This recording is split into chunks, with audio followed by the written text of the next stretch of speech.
Callum McTavish stood at his cabin window, watching the blizzard tear through the valley while his hands sorted grain into burlap sacks, the covered platform around his house keeping everything perfectly dry. 50 yards away, Fergus Drummond was trapped in his own cabin, unable to reach the separate barn where his entire harvest was slowly freezing and thawing into worthless mush. Before we begin, drop a comment letting us know where you're watching from, and if stories like this move you, hit that subscribe button, because tomorrow's tale is even more impossible than this one. The smell hit Callum McTavish before he even opened the barn door. It was February 1852, and the winter had been brutal across the Dakota Territory. 3 months of snow, intermittent thaws, and bone-chilling cold had tested every homesteader's preparations. Callum had thought his preparations were adequate. He had built his barn the previous summer using techniques passed down from his father in Scotland. Solid timber frame, thick plank walls, and a roof that seemed tight when he had finished it in September. He had filled it with his harvest, 40 bushels of wheat and 20 of oats, enough to see his family through winter and provide seed for spring planting with surplus to sell. The barn stood 30 yards from his small log cabin, a distance that had seemed reasonable when he had selected the site, close enough to check on regularly, far enough to separate living space from storage. It was how everyone built on the frontier. House here, barn there, maybe a root cellar somewhere between. Standard practice refined over generations, but standard practice had not accounted for the gap in the roof boards that Callum had not noticed during construction.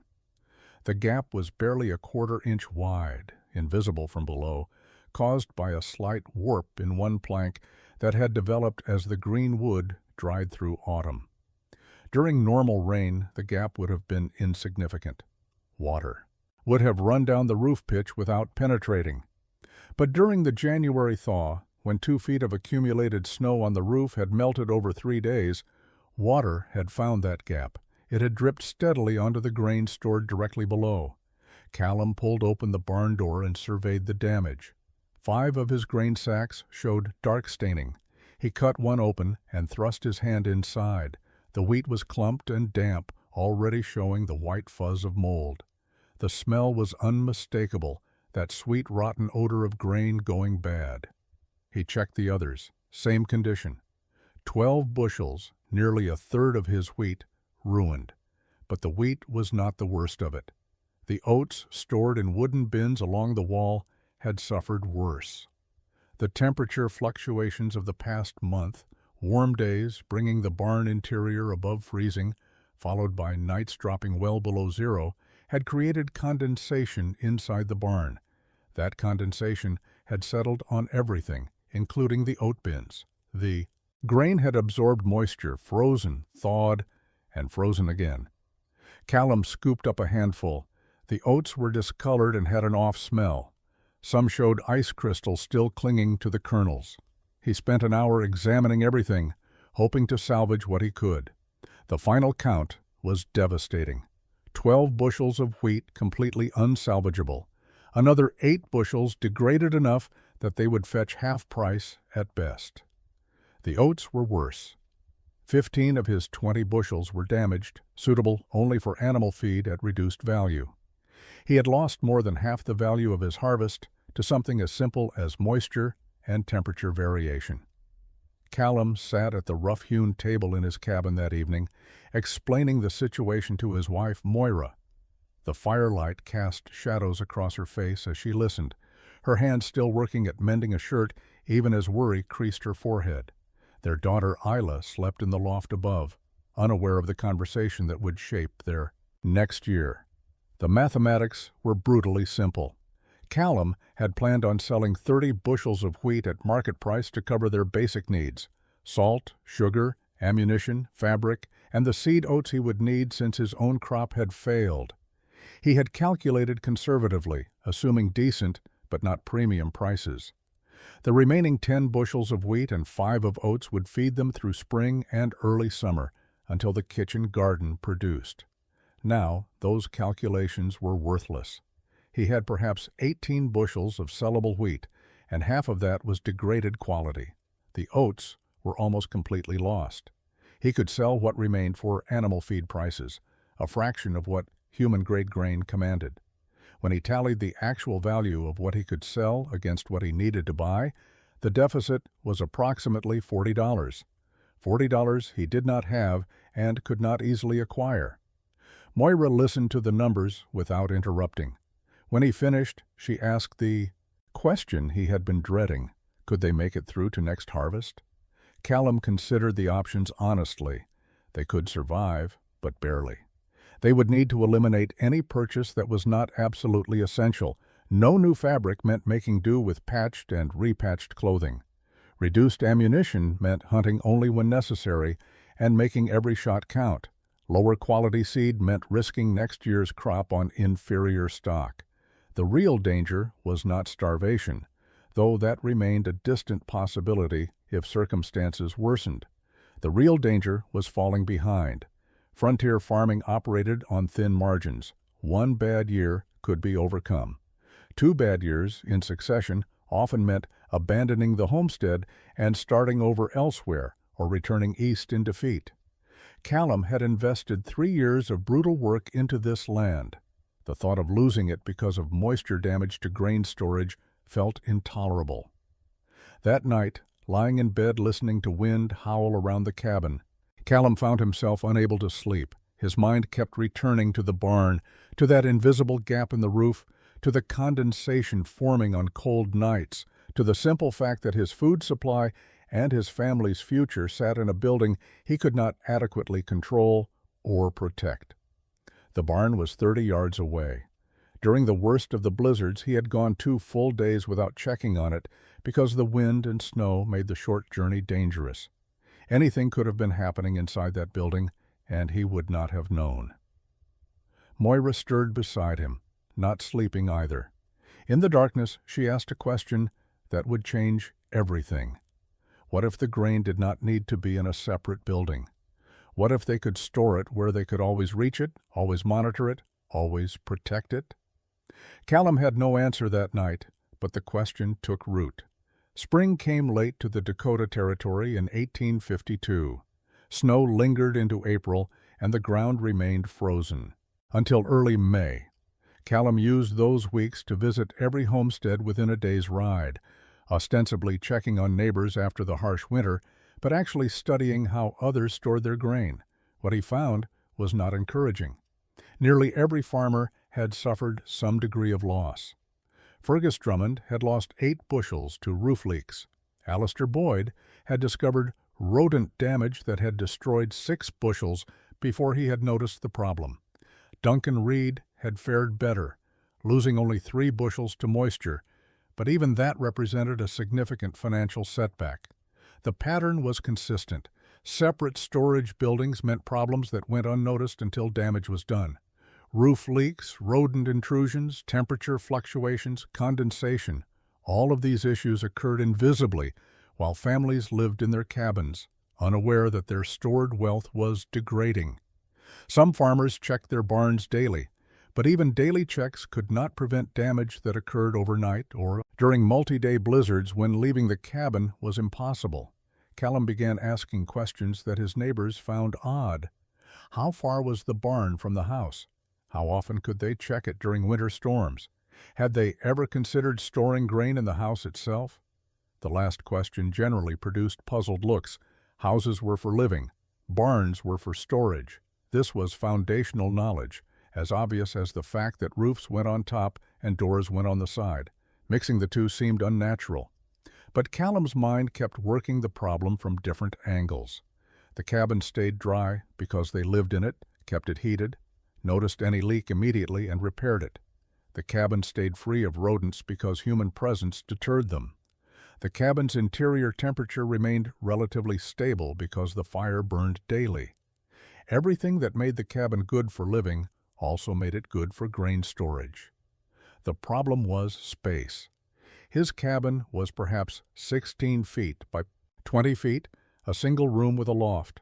There was no room for 40 bushels of grain among the furniture, supplies, and living space his family required. During those spring weeks, while preparing his fields for planting, Callum sketched ideas on scraps of birch bark with charcoal from the fire. He drew cabins with extended storage rooms. He drew underground cellars connected by tunnels. He drew second-story additions. None of the designs satisfied him. They were either too expensive, too complicated, or they failed to solve the fundamental problem of keeping grain accessible and protected during the worst weather. The answer came to him in late May while he was helping Duncan Reed repair a fence. Duncan's cattle had broken through during a spring storm, and the two men were resetting posts and restringing rails. They worked under a simple pole shelter Duncan had built to store his tools and lumber. The shelter was just a roof on posts, 3 sides open to the weather, but it kept the, tools dry and provided comfortable workspace even during light rain. Callum stopped mid-swing with the post maul and stared at the shelter. Duncan asked if he was all right. Callum spent the next week refining the idea before mentioning it to anyone. The concept was simple, but would require careful execution. Instead of building a barn separate from his cabin, he would build a barn structure around his cabin. A timber frame shelter with a roof extending well beyond the cabin walls, creating a covered platform on all sides. The cabin would sit in the center, protected and warm. The grain would be stored on the platform surrounding it, sheltered from weather, but accessible simply by stepping out the door. The advantages became clearer as he thought through the implications. First, the grain would be as accessible as opening his door, reachable even during the worst blizzards. Second, the cabin's warmth would radiate outward, moderating the temperature of the stored grain and preventing the freeze-thaw cycles that had ruined his oats. Third, any problem with the grain storage would be immediately obvious because he would walk past it multiple times daily. Fourth, the covered platform would provide dry workspace for processing grain regardless of weather, something he currently lacked entirely. The challenges were significant. He would need substantial timber for the frame posts and roof structure. The roof would need to be steeply pitched to shed snow effectively. The platform would require hundreds of board feet of plank lumber. He would need to engineer the structure carefully to ensure the roof could support heavy snow loads. And he would need to do all of this while also planting and tending his regular crop, as his family's survival depended on this year's harvest succeeding. Callum began with calculations. He sketched the cabin's current dimensions and planned a platform extending 12 feet beyond the walls on all sides. That would create approximately 900 square feet of covered storage and workspace. He calculated the timber needed for support posts, figuring posts every 8 feet around the perimeter, with additional interior posts to support the roof span. He estimated the roof pitch needed to shed snow at roughly 8 inches of rise per foot of run, creating a steep roof that would not accumulate dangerous loads. The lumber requirements were substantial. He would need 20 major posts, each at least 10 inches in diameter and 16 feet long. He would need ridge poles and roof supports. He would need enough planks to cover the entire platform, perhaps 2,000 board feet, and he would need additional lumber for the roof itself. The cost in labor would be enormous. The cost in materials, if he purchased them, would be prohibitive. But Callum owned timber land. He had access to straight pines and hardwoods. He had basic tools, axes, saws, a draw knife, an auger for drilling. What he lacked in money, he could substitute. With time and effort, he decided he could harvest the timber himself, work it to specification, and build the entire structure using primarily his own labor. It would take months. It would be exhausting, but it was possible. When he finally explained the plan to Moira, she listened carefully and asked practical questions. Where would they store supplies during construction? How would he manage both building and farming? What if the design failed? Callum admitted he could not guarantee success, but he could guarantee that another winter with grain stored in a separate barn would produce the same results they had just experienced. This was different. This might work. Callum began construction in early June.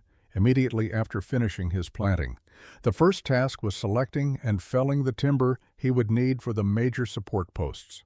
He spent 3 days in his woodlot, examining trees with obsessive care.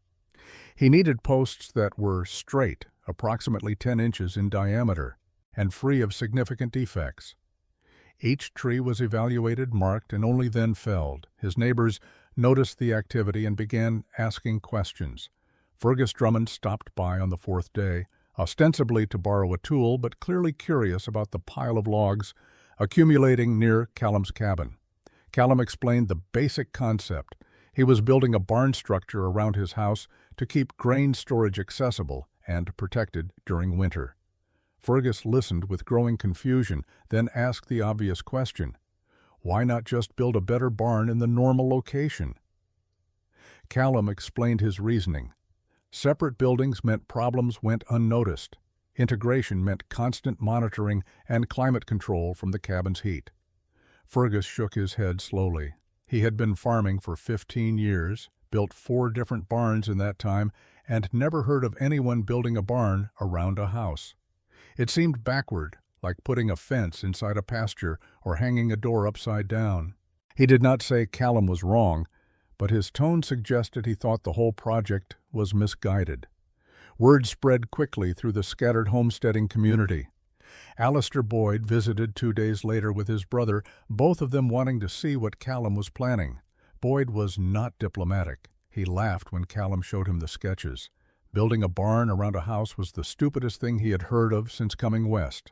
Barns belonged away from houses. Everyone knew that. Mixing them was unnatural, inefficient, and a waste of good timber.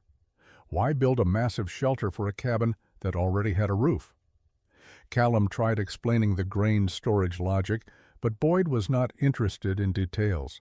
He saw a man planning to waste months of labor and substantial materials on something that violated basic building principles.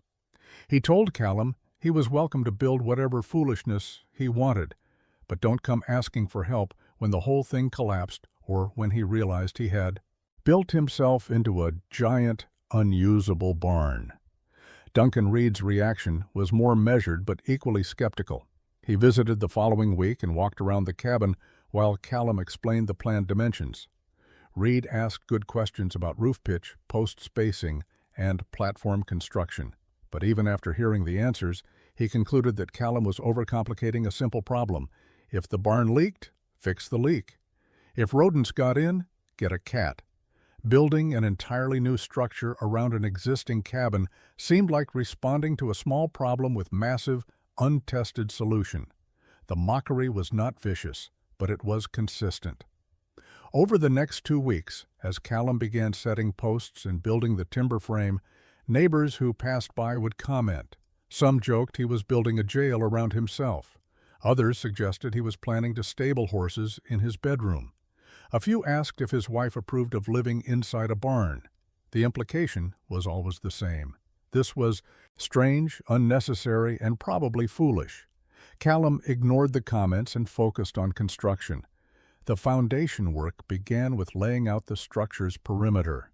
He used stakes and string to mark where each post would be set, creating a rectangle that extended 12 feet beyond his cabin walls on all sides. The layout had to be precise. If the posts were misaligned, the roof structure would be weakened and the visual appearance would be obviously flawed. For each post location, Callum dug a hole approximately 3 feet deep. The soil was rocky, making the work brutal. Each hole took most of a day to excavate, chopping through roots, prying out stones, and creating a cavity large enough for the post base plus stone fill for drainage. He dug 20 holes over the course of 2 weeks, working in the early morning and evening to avoid the worst heat while still tending his growing crops during midday. The posts themselves required careful preparation. Each log was stripped, bark using his draw knife, a process that revealed the wood's true diameter and any hidden defects. Several logs he had cut proved unsuitable once stripped, showing rot or insect damage invisible beneath the bark. Those were rejected and replacement logs cut. The acceptable posts were then shaped at the base to create a flat surface that would sit level in the hole. Setting the posts was work that required help. Moira and even young Isla assisted, the three of them using ropes and leverage to raise each massive timber upright and guide it into its hole. Once vertical, Callum used a plumb line to ensure the post stood perfectly straight, adjusting with wedges, while Moira and Isla held guide ropes to prevent it from tipping. Then he filled around the post with rocks, tamping them tightly to create a solid base that would resist shifting. The posts went up slowly. By the end of June, all 20 perimeter posts stood in place, creating a forest of timbers surrounding the cabin. The visual effect was strange. The cabin looked imprisoned, surrounded by posts that seemed to have no obvious purpose yet. Neighbors riding past would stop and stare, some openly laughing at the bizarre appearance. With the posts set, Callum began the roof framework. This required horizontal beams connecting the posts at the top, creating a rigid structure that would support the roof itself. The beams were heavy timbers notched to fit over the posts and secured with wooden pegs driven through pre-drilled holes. Each beam had to be lifted to the top of the 14-foot posts, requiring block and tackle rigging that Callum fashioned from rope and pulleys borrowed from Duncan Reed. The work was dangerous. Callum worked alone at height, balancing on ladders while manhandling timbers that weighed over 100 pounds. One beam slipped while he was positioning it, falling and nearly striking him as it crashed to the ground. Moira insisted he wait for help after that, but help was difficult to arrange when most neighbors thought the project was foolish. By mid-July, the basic frame stood complete. Posts connected by beams created the skeleton of the barn structure, and the cabin sat in the center, looking small and vulnerable inside the massive timber framework surrounding it. The platform construction began with creating a level base. The ground around the cabin was not naturally level, sloping slightly downward to the south. If Callum built the platform directly on this surface, water would pool and the structure would settle unevenly. He needed to create a raised, level platform that would remain stable and dry regardless of ground conditions. His solution was a system of joists supported by the post framework and additional short posts where needed. He started by attaching horizontal ledger boards to the perimeter posts at a height of 18 inches above the highest ground point. These ledgers would support the outer ends of the joists. The inner ends would be supported by the cabin walls and intermediate posts he set specifically for this purpose. The joists were heavy timbers, 8 inches wide and 3 inches thick, spanning from the cabin walls to the perimeter ledgers. Callum spaced them 16 inches apart, closer than typical floor construction, but necessary to support the weight of grain storage plus the heavy traffic the platform would endure. Each joist was notched where it met supports, creating mechanical connections that would prevent shifting. Installing the joists required working in the confined space between the cabin walls and the perimeter posts. Callum crawled beneath the emerging platform, fitting each timber into position and securing it with wooden pegs and iron spikes he had purchased specifically for critical connections. The work was hot, dusty, and claustrophobic. Sawdust and wood chips rained down on him as he drilled and hammered overhead. With the joist framework complete, the actual platform decking could begin. Callum had milled planks during the spring, cutting logs into boards approximately 8 inches wide and 2 inches thick. These planks had been stacked with spacers between them to allow air circulation and prevent warping as they dried. Now, 3 months later, they were ready for installation. He laid the planks perpendicular to the joists, fitting them tightly together. Each plank was secured with 2 iron nails at every joist crossing, creating a rigid surface that would not shift or squeak under foot traffic. The nails were expensive, but Callum had learned from his barn failure that cheap construction created expensive problems. He used quality fasteners at every critical connection. The platform grew steadily through late July and into August. Callum worked section by section, completing the south side first, then the east, north, and finally the west. As each section was finished, he could see the design coming together. The platform created a wide, level deck, completely surrounding his cabin. Step out any door, and you stood on solid, elevated planking that would remain dry even during heavy rain. The elevated design had drainage benefits Callum had anticipated, and others he discovered during construction. Rain falling on the platform would drain through the gaps between planks and run off beneath the structure. Snow could be swept off easily without creating mud. The 18-inch elevation put the platform above typical snow accumulation, meaning even after heavy snowfall, the platform surface itself would remain accessible. By the end of August, the platform was complete. 900 square feet of solid decking surrounded the cabin, creating workspace and storage area that had not existed before. The roof was the most critical element of the entire structure. Without adequate weather protection, the platform would be useless. Callum had observed countless barn roofs during his spring visits to neighbors, noting which designs shed snow effectively and which accumulated dangerous loads. The pattern was clear. Steep pitch prevented accumulation, while shallow pitch invited structural failure. He calculated a roof pitch of 8 inches of rise for every 12 inches of horizontal run. This created a steep angle, approximately 33 degrees, aggressive enough to shed snow rapidly even during heavy accumulation. The pitch would make construction more difficult, but the alternative was a roof that might collapse under winter snow loads. The roof structure began with ridge poles running from the cabin's existing roof line outward to the perimeter posts. These poles were substantial timbers, 8 inches in diameter, capable of bearing the weight of the roof covering plus seasonal snow.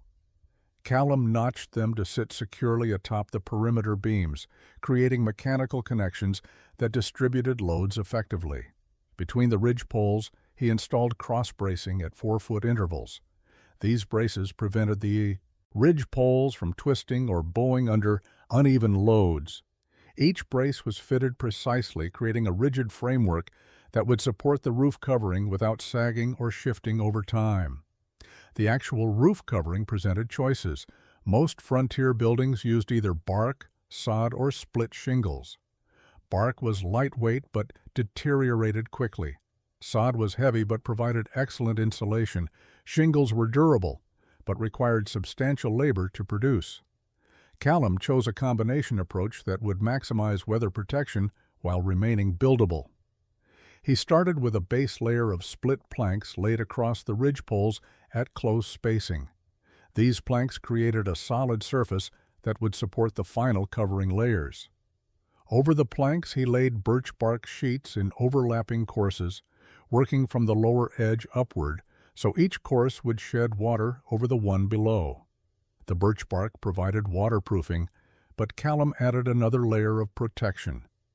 He had saved every scrap of canvas, hide, and heavy fabric he could acquire over the past months. These materials, though insufficient to cover the entire roof individually, could be pieced together in a patchwork layer over the bark. He laid them carefully, overlapping edges and securing them with wooden battens nailed through to the planks beneath. The final layer was sod, cut in rectangular sections from the meadow below his homestead. The sod pieces were heavy, each weighing perhaps 40 pounds, and required careful placement to avoid overloading any section of the roof. Callum worked methodically, distributing weight evenly and allowing the living grassroots to knit together over time.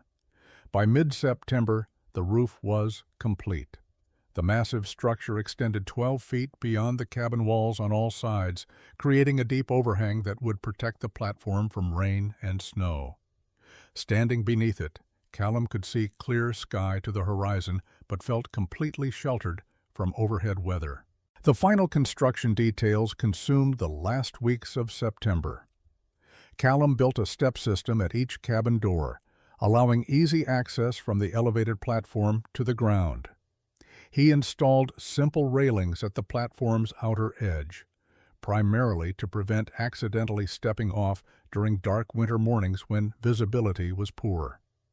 He added storage hooks to the perimeter posts, creating places to hang tools, harnesses, and equipment. He built a workbench along the north side, utilizing the covered space for tasks that previously required working outdoors regardless of weather. The bench was simple but functional, providing a surface for grain processing, tool maintenance, and general farm work. The structure's appearance was unlike anything in the territory. The cabin sat centered within a massive timber frame shelter, the steep roof creating dramatic angles that cast deep shadows across the platform. The visual effect was imposing, almost fortress-like, completely different from the typical scattered arrangement of cabin and outbuildings. Neighbors continued visiting, drawn by curiosity about the completed structure. Alistair Boyd came with several others, walking around the platform and examining the construction with obvious skepticism. Boyd admitted the workmanship was solid but questioned the entire premise. Callum had built a beautiful, well-engineered barn around his house. Why? What was the actual advantage beyond wasting months of labor? Callum tried explaining again. Grain stored here would stay dry. Temperature would remain stable. Everything would be accessible during storms. Boyd shook his head. A properly built barn would accomplish the same things without the absurdity of mixing living space with storage space. He predicted Callum would regret the design within one winter, finding the arrangement impractical and eventually building a normal barn anyway. Fergus Drummond was less harsh, but equally doubtful. He acknowledged that Callum's grain would certainly be accessible during winter, but wondered if the trade-off was worth it. The smell of stored grain, the dust from processing it, the risk of fire from having combustible materials surrounding your living space, these seemed like significant problems Callum had not adequately considered. Duncan Reed asked practical questions about how Callum would actually use the space. Where would the grain bins be positioned? How would he prevent moisture from the cabin affecting stored grain? What about ventilation? Callum had answers for most questions, but some, he admitted, he would need to resolve through experience. The community consensus was clear. Callum had built something impressive, but misguided. The structure was well made, the engineering was sound, but the fundamental concept was flawed. Houses and barns serve different functions and should remain separate. Mixing them created problems that would become apparent once Callum actually tried living with the arrangement. By early October, construction was complete. Callum stood on his platform in the evening, looking out across the prairie as the sun set. The structure had consumed 4 months of intense labor. His body ached from the work. But the platform was solid, the roof was weathertight, and he had created something unique. October brought harvest time across the territory. Callum's wheat and oats had matured well, despite his divided attention between farming and building. The crop was not exceptional, but it was adequate, perhaps 35 bushels of wheat and 18 of oats. Given last winter's losses, adequate felt like victory. Before harvesting, Callum needed to prepare the storage system. He had acquired 6 galvanized metal bins during a summer trip to the territorial market, each capable of holding approximately 6 bushels of grain. The bins were expensive, costing nearly $8 total, but they offered advantages over wooden bins or sacks. Metal would not absorb moisture. Rodents could not chew through it. The bins could be sealed with fitted lids, protecting contents from dust and pests. He positioned the bins strategically around the platform, 2 on the south side, 2 on the east, 2 on the north. This distribution spread the weight and kept any single area from becoming congested. Each bin sat on wooden blocks, elevating it slightly above the platform's surface to allow air circulation beneath and prevent any ground moisture from wicking into the grain. Beyond the metal bins, Callum had sewn heavy canvas sacks for additional storage. Canvas was more expensive than burlap, but more durable and better at moisture resistance. He had made 20 sacks over the summer evenings, each capable of holding approximately 2 bushels. These would store the overflow beyond what the metal bins could hold. The workspace organization was equally important. Callum set up his processing area on the north side of the platform where the roof overhang was deepest. Here, he positioned his winnowing baskets, cleaning screens, and the heavy stones he used for grinding small quantities of grain into flour. Everything was arranged for efficient workflow. Grain would move from bins to cleaning area to final storage or use. He built simple shelving along the perimeter posts, creating storage for the tools and equipment needed for grain processing. Scoops, measures, sacks, twine for tying filled bags, all of it organized and readily accessible. The arrangement transformed the platform from simple covered space into a functional workshop. Moira helped organize the household side of the integration. She identified which supplies could be stored on the platform versus which needed to remain inside the cabin. Root vegetables, preserved foods, and items requiring consistent warmth stayed inside. Grain, dried goods that tolerated temperature variation, and equipment moved to the platform storage. The first test came during a late October rainstorm. Heavy rain fell. For 6 hours, driven by gusty wind, Callum watched from inside the cabin as rain lashed the platform. The roof performed perfectly. Not a drop reached the platform surface beyond the outermost 18 inches, where wind drove rain at an angle beneath the overhang. Everything stored more than 2 feet from the platform edge remained completely dry. Harvest began in late October under clear autumn skies. Callum cut his wheat using a scythe, working in the methodical rhythm he had learned years earlier. The stalks fell in neat rows, drying in the field for 3 days before he gathered them into shocks for further drying. The process was traditional, unchanged for centuries, but where his neighbors hauled their cut grain to distant barns, Callum brought his directly to the platform surrounding his cabin. He set up threshing operations on the east side of the platform where morning sun provided good light and warmth. The process involved beating the dried wheat heads against a flat stone surface, separating grain from chaff. Normally, this work happened inside a barn, doors closed to prevent grain loss from wind. Callum worked in open air under his massive roof, the overhang protecting him from weather while allowing breeze to help carry away the lightest chaff. The grain accumulated steadily. Each day of threshing produced roughly 3 bushels of clean wheat. Callum filled his metal bins first, valuing their superior protection for the bulk of his harvest. The wheat poured into the bins with a satisfying rush, golden kernels mounding above the rim before he leveled them and fitted the lids. His daughter Isla helped with the lighter tasks, sorting grain and removing any remaining chaff or foreign material. She worked beside him on the platform, sheltered from autumn wind but comfortable in the crisp air. This was work that would have been impossible in a distant barn, too far for a child to safely travel back and forth, but the integrated design made it natural. By early November, the wheat harvest was complete and stored. 34 bushels filled the 6 metal bins with overflow going into canvas sacks stacked against the north wall. The oats came next, a smaller crop, but still respectable at 17 bushels. These went into canvas sacks exclusively, positioned on the west side of the platform for easy access when feeding the single horse Callum kept. The platform's appearance transformed as harvest progressed.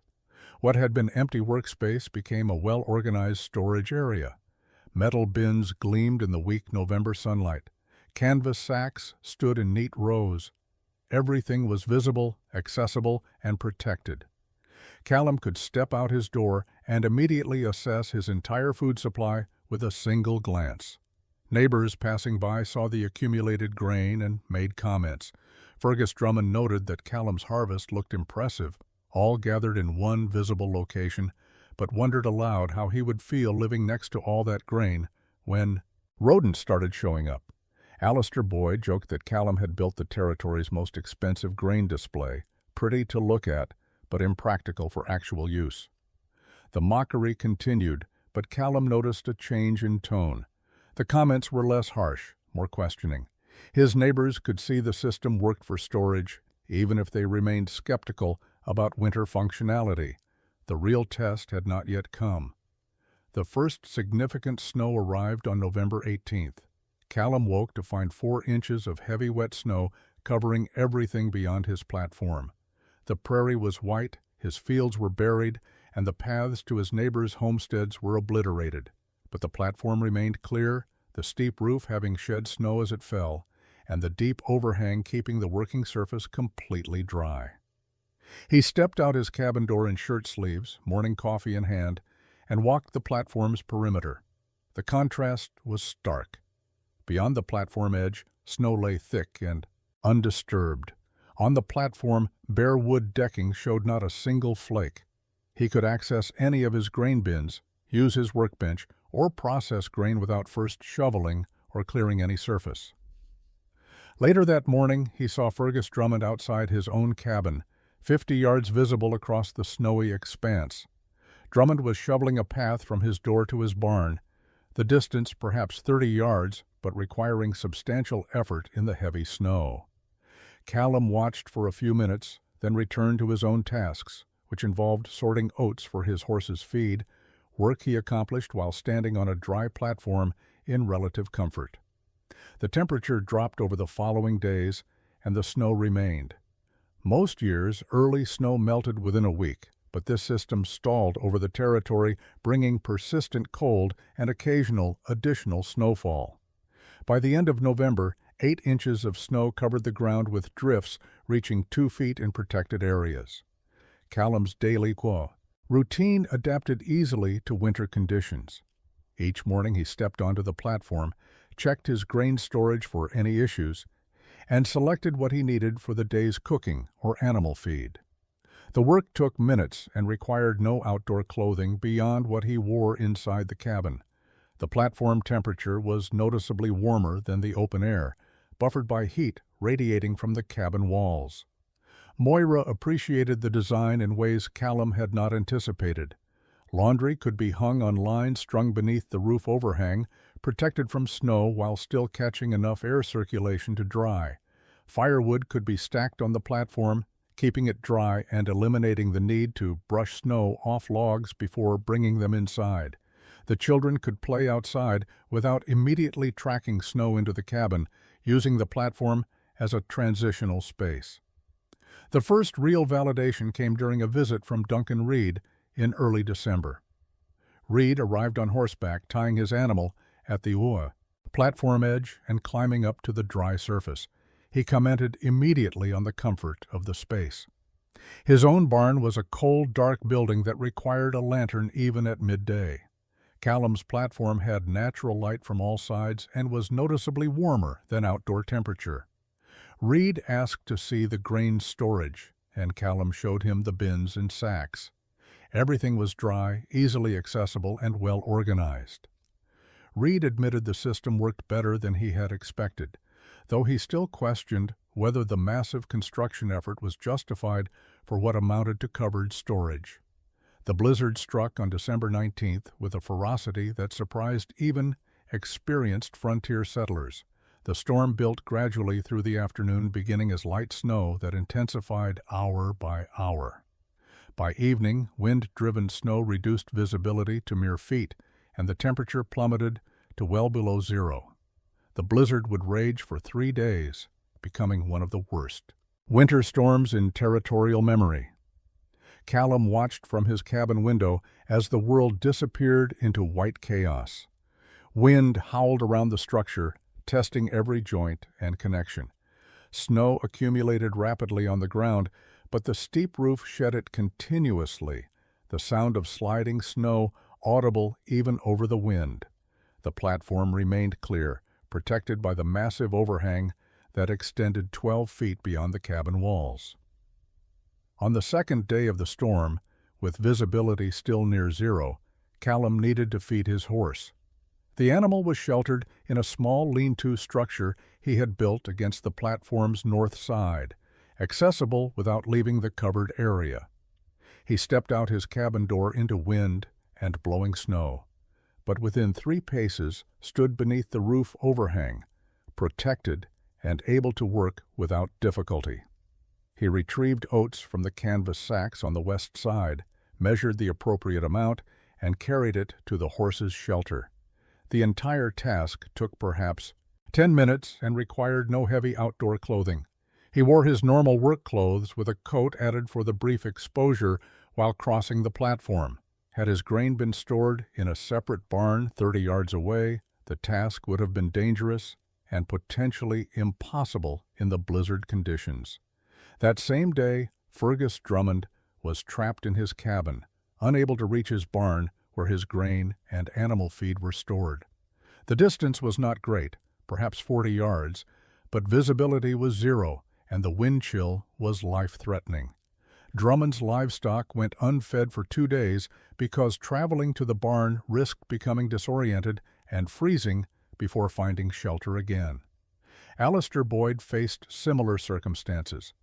His barn was 60 yards from his house, across open ground that had drifted with snow. He attempted to reach it on the first day of the blizzard and became disoriented 20 yards from his door. Only by following his own footprints back, barely visible, in the thaw. Driving snow did he make it to safety. His animals suffered, and his own family rationed food because supplies stored in the barn were inaccessible. Duncan Reed, more cautious, did not attempt the journey to his barn at all. He waited out the storm with what supplies he had in his cabin, knowing his stored grain and most of his provisions were unreachable, but accepting this as the unavoidable reality of winter storms. Meanwhile, Callum maintained normal routines. He processed grain on the platform, selecting wheat for grinding into flour. He organized his tools. He even spent several hours repairing harness leather, work he could accomplish on the covered platform with adequate light and reasonable comfort. The blizzard broke on the 4th day, leaving behind a transformed landscape. Snowdrifts reached 6 feet in exposed areas, and the temperature remained brutally cold.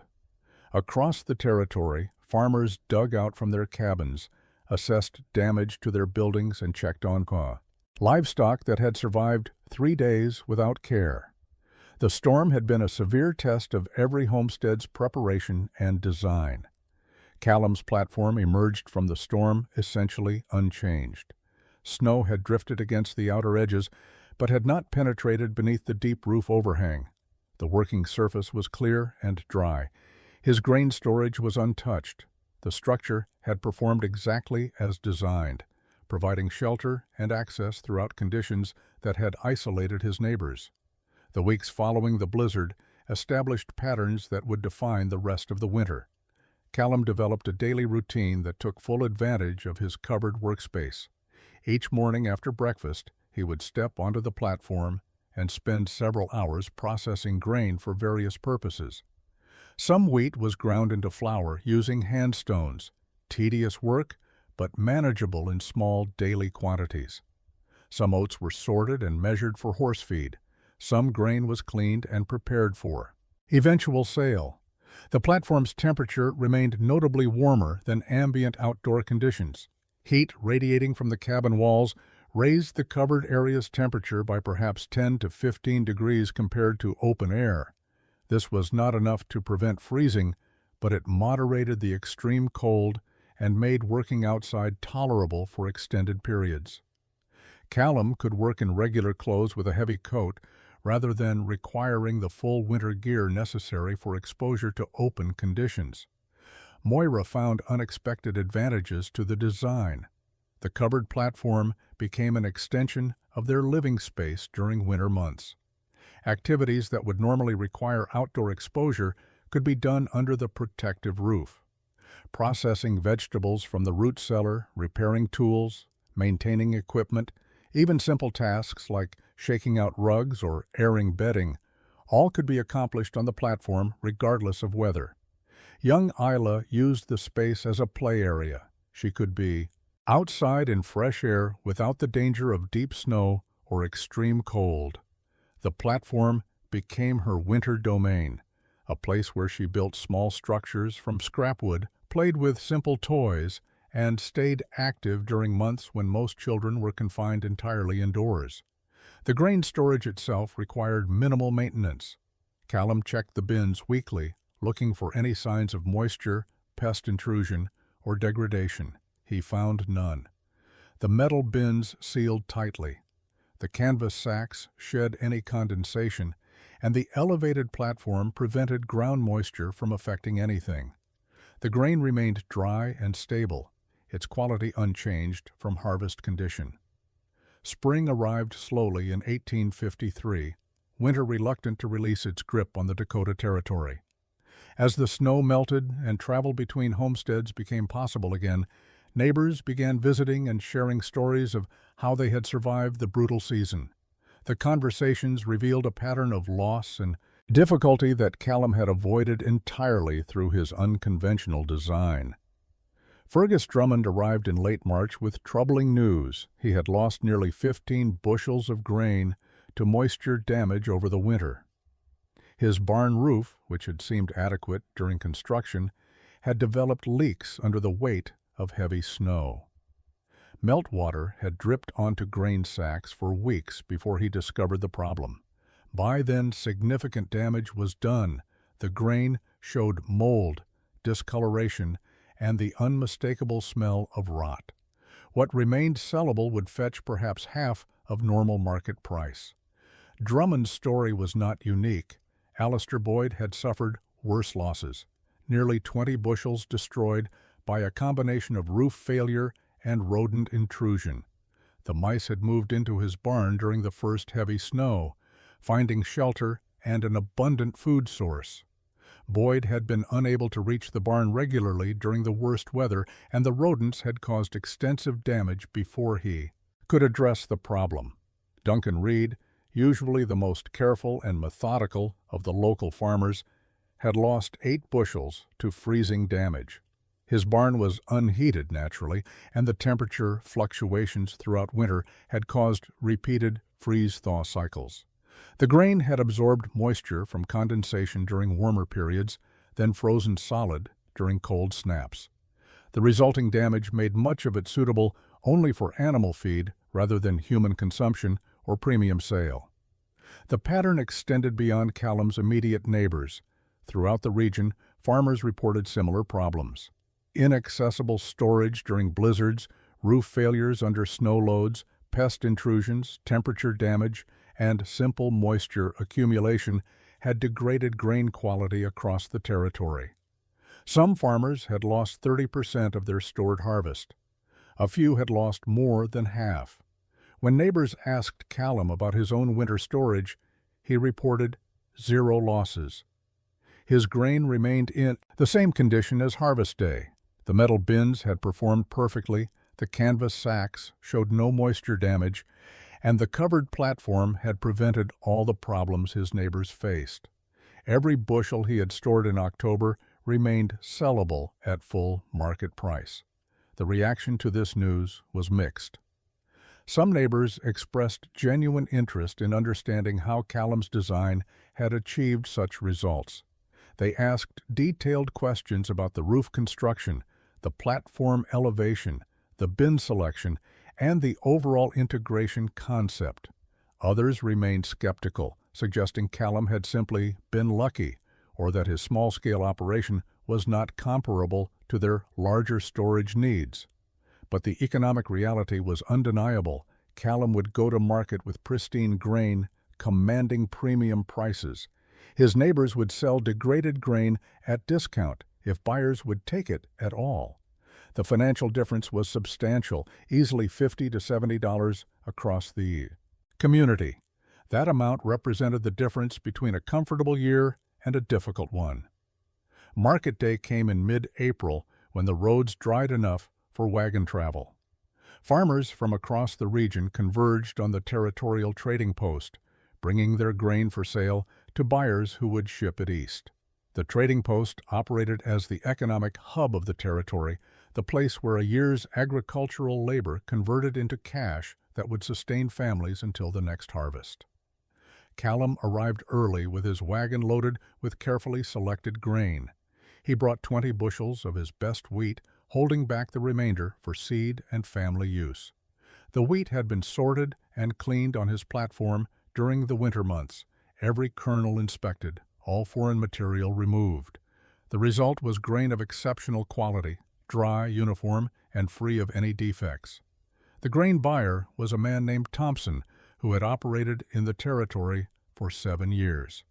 He had developed a reputation for fair dealing, but sharp evaluation of grain quality. Thompson could assess a handful of wheat and determine its value within a few cents per bushel. His judgment was rarely disputed because his experience was extensive and his assessments were consistent. Thompson examined Callum's wheat with obvious approval. The kernels were plump and consistent in size. The color was good, indicating proper maturity at harvest. The moisture content was ideal, dry enough for storage but not desiccated. There was no evidence of mold, insect damage, or rodent contamination. Thompson offered $1.30 per bushel, a premium price that reflected the grain's superior quality. Over the following hours, Callum watched as his neighbors brought their grain for evaluation. Fergus Drummond's wheat, damaged by moisture over the winter, received an offer of 70 cents per bushel. The buyer noted the discoloration and slight musty odor, both indicators of degraded quality. Drummond accepted the price because he had no alternative, but the disappointment was visible on his face. Alistair Boyd's grain fared worse. The rodent damage and moisture problems had created grain that Thompson initially refused to buy at any price. After negotiation, Thompson agreed to purchase it for 50 cents per bushel, and only because he could blend it with better grain for animal feed markets. Boyd had brought 30 bushels, expecting perhaps $35. He left with $15, barely enough to cover his most basic needs. Duncan Reed's grain, damaged by freeze-thaw cycles, received 90 cents per bushel, better than Boyd's or Drummond's, but still substantially below premium price. Reed had hoped for higher value, but he understood the buyer's assessment was fair given the visible quality issues. The financial comparison was stark. Callum earned $26 from his 20 bushels. Drummond earned perhaps $12 from a similar quantity. Boyd's larger volume brought minimal return due to severe quality degradation. The difference was not merely academic. It represented real purchasing power for supplies, tools, and necessities. As farmers completed their sales and gathered to discuss the season, the conversation inevitably turned to Callum's success. How had his grain remained in perfect condition while everyone else suffered losses? Duncan Reed was the first to ask direct questions about replicating Callum's design. Reed had always been methodical and practical, willing to learn from others' successes. He visited Callum's homestead in late April, specifically to study the barn-around house structure and understand its construction principles. He walked the platform, examined the roof framework, and asked detailed questions about materials, costs, and construction time. Callum answered everything honestly. The structure had required 4 months of intensive labor. The materials had cost approximately $30 in purchased items, primarily iron hardware and specialized tools, though most of the timber had come from his own land. The design required careful planning and precise execution, but nothing beyond the capability of a competent builder willing to invest the effort. Reed took notes and made sketches.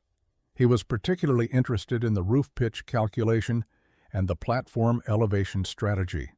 These elements, Callum explained, were critical to the design's success. Too shallow a roof pitch and snow would accumulate dangerously. Too low a platform and moisture would compromise the structure. The specific dimensions Callum had chosen were based on observation, calculation, and some educated guessing, but they had proven effective. Over the following weeks, other neighbors visited with similar questions. Even Fergus Drummond, who had been among the most skeptical during construction, came to examine the structure. Drummond's winter losses had been severe enough to overcome his resistance to unconventional ideas. He admitted that Callum's design, however strange it appeared, had solved real problems that traditional construction had not addressed. The questions followed predictable patterns. How much did it cost? How long did it take? Could it be built around an existing cabin, or did it require new construction? What mistakes had Callum made that others could avoid? Was the design suitable for larger operations or only small homesteads? Callum shared everything he had learned. He showed them the corner joints where posts met beams. He explained his bin selection criteria. He demonstrated how the platform drainage worked. He described the winter routine that had made grain processing comfortable and efficient. Nothing was held back or kept proprietary. If neighbors could benefit from his experience, he was willing to teach them. By summer, 3 homesteaders in the region had begun building similar structures. Duncan Reed started first, constructing a timber frame shelter around his existing cabin using principles he had learned from Callum. His design varied in some details. His roof pitch was slightly different and his platform was narrower, but the fundamental concept remained the same. Integration of living space and storage, covered workspace, elevated platform, steep roof for snow management. Fergus Drummond followed, though his construction was slower and more tentative. He built a smaller version, extending the shelter only on 2 sides of his cabin rather than all 4. The reduced scope lowered costs and labor requirements while still providing significant benefits over traditional separate storage. Even Alistair Boyd, who had mocked the design most harshly, began planning a modified version. His pride prevented him from admitting Callum had been right, but his financial losses had been severe enough to force reconsideration. The design that neighbors had called Callum's Folly became known throughout the territory as the shelter barn or sometimes the barn house. The name varied by region and who was describing it, but the concept remained consistent. A timber frame structure built around a cabin, creating covered workspace and protected storage accessible in all weather conditions. By 1855, variations of the design appeared on homesteads across the Dakota Territory and into neighboring regions. Not every farmer adopted it. The construction required significant labor and materials, resources some homesteaders could not spare. Traditional separate barns remained common, particularly on larger operations where the scale of storage needed exceeded what could reasonably surround a dwelling. But for small to medium homesteads where grain storage represented a family's entire food security and economic foundation, the shelter barn offered advantages that traditional construction could not match. The design evolved as others built their own versions. Some farmers extended the shelter only, partially around their cabins, creating L-shaped or U-shaped covered areas that reduced costs while still providing significant benefits. Others increased the platform width, creating larger workspace at the expense of more complex roof engineering. A few innovative builders incorporated livestock shelters into the design, housing animals beneath the same protective roof that sheltered grain storage. Callum watched these developments with quiet satisfaction. He had not set out to revolutionize frontier construction, only to solve a specific problem that had cost him dearly. The fact that others found value in his solution validated the months of labor and the mockery he had endured during construction. More importantly, it meant other families would avoid the losses he had suffered that first terrible winter. His own operation prospered. The shelter barn eliminated grain storage losses completely, allowing him to sell premium quality grain every year. The financial advantage compounded over time. Money that neighbors lost to spoilage and damage became capital. Callum could invest in improvements, better tools, and expanded operations. Within 5 years, his homestead was among the most productive in the region.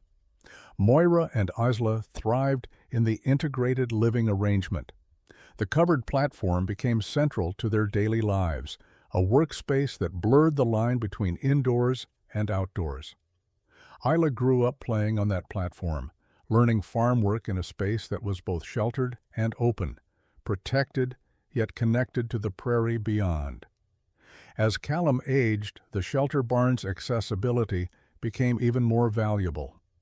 Work that would have required trudging to a distant barn in all weather remained manageable because it was literally outside his door. The design that had seemed excessive when he was young and strong proved wise as his body felt the accumulated wear of frontier life. Years later, travelers passing through the territory would sometimes stop at pasabti, homesteads with shelter barns, and ask about the unusual structures.